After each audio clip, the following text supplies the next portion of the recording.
Thank you for tuning in again to the Old Code Podcast. I am your host, and this is our 5th episode. Today is going to be a little bit of a shorter episode, as I want to touch briefly on something I've written about in the past, but I think it'd be beneficial to cover this in spoken form. That being kingly virtues / necessary virtues to kingly leadership.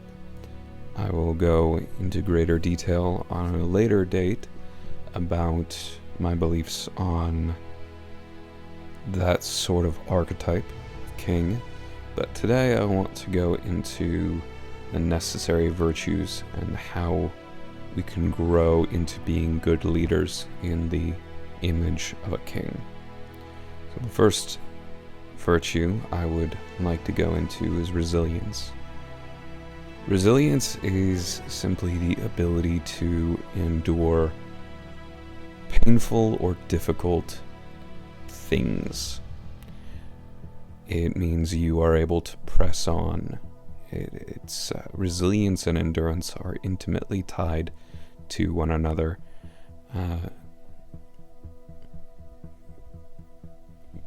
Resilience is necessary in turn for good leadership because you need to be able to withstand accusations and darts people throw at you. So your character needs to be resilient enough that you can survive attacks on your character, attacks on your life, attacks on your mission, all of the above. So that's really one of the big things when it comes to resilience. Resilience also physically, not only do you need to be able to pursue your goal, even if you are in pain, but also resilience helps during times of famine. As much as you need to be a good leader in times of feast, you need to be a good leader in times of famine, and the first person you need to be able to govern well in times of famine is yourself. Effectively, one must pursue the ability to fight against one's own natural inclinations during times of pain. When you know something needs to be done, you have to get it done, but you have everything striving against you. That's when resilience comes in. Humility is the next one I'd like to hone in on, and I had defined humility as simply the ability to pick things up or do things which are beneath yourself, or in quotations, beneath yourself. Humility brings kindness. Humility brings virtue. Humility opens up the opportunity to find other opportunities that you may think are beneath your position. The greatest example of humility, not just humiliation, but humility, is in our Savior Jesus Christ, who humbled himself not only by taking for himself the nature of man when he was God, but also washing his disciples' feet.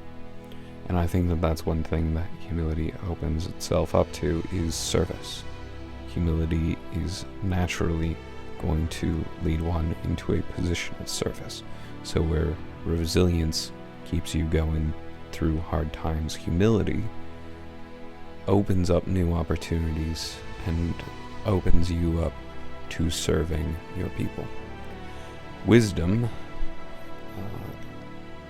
truly is the ability to, so going back to, I believe, the second episode I did, where knowledge is simply the acquisition of truth, wisdom is the acquisition of goodness. And what I mean by that is wisdom tells you what ought to be done.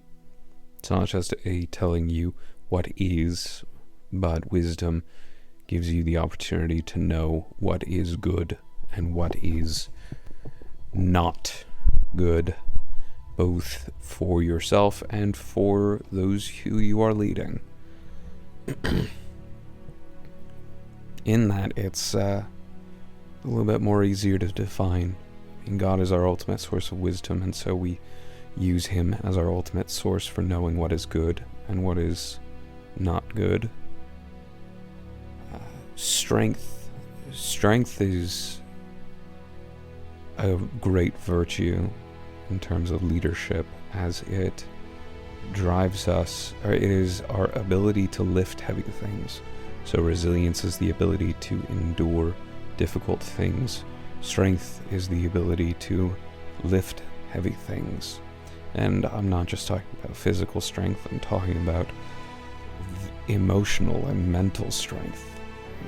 It takes a toll on a person bearing the weight of leadership, bearing all the problems and the worries and weaknesses of all those under you. But that's where the kingly virtue of strength stands its ground. But another key thing about strength is strength understands how strong it truly is and always desires to grow further in that strength. And I'll say it's synonymous, that these two are synonymous, but bravery and courage. Courage and bravery are absolutely necessary for leadership, because where resilience gets you through times of personal damage, bravery is the means by which you enter into those times where you are pursuing what is good and what is right for the sake of your people, despite personal damage. So really, bravery gets you into the situation. Wisdom tells you whether or not you ought to be in the situation. Bravery gets you into the situation, and resilience gets you through resilience and strength get you through the situation. Humility tells you that you are not above whatever the situation may be. So, take for example, you are needing to do, or you need to make a judgment call in some sort of affair going on with your family, and or not even necessarily your family, but you've got a friend situation. So humility brings you into the position where you say, okay, I'm going to serve these people, and I'm going to lovingly serve them, and I'm going to be kind to them. Wisdom is the thing that says, is it right that I am acting in this situation? If it is right, if it is good that you are acting in this situation, then lean into it. Stand by whatever is going on. Resilience, bravery, I'll go with bravery next. Bravery then says whether or not it tells you that you are needing to be in this situation no matter the cost it may incur for you. Resilience gets you through it, strength gets you through it. Strength allows you to pick up the heavy weight, resilience helps you to bear the pain of whatever is going on. So if I am to leave you with anything, I would like to leave you with these 5 virtues, and I think I listed them out of order in the first bit of this podcast, but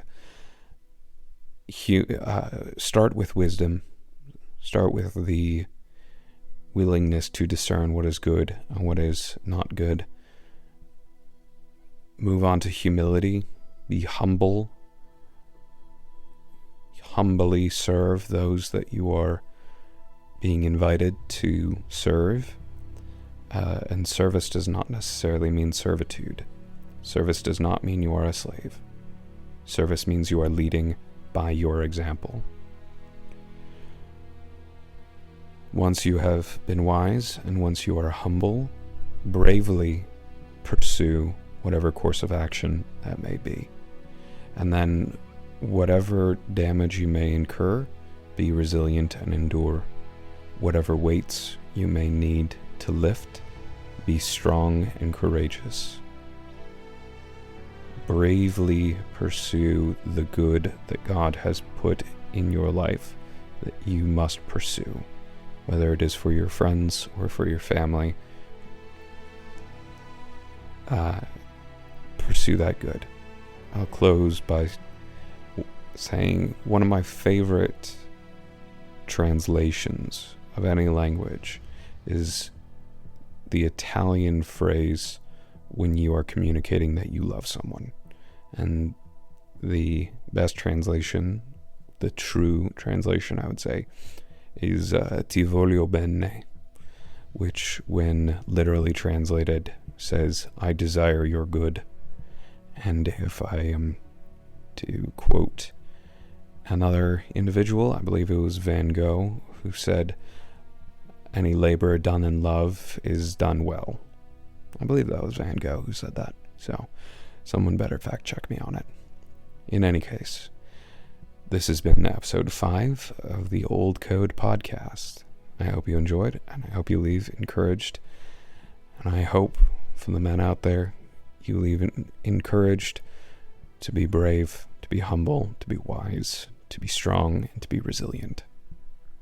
I'll catch you next time.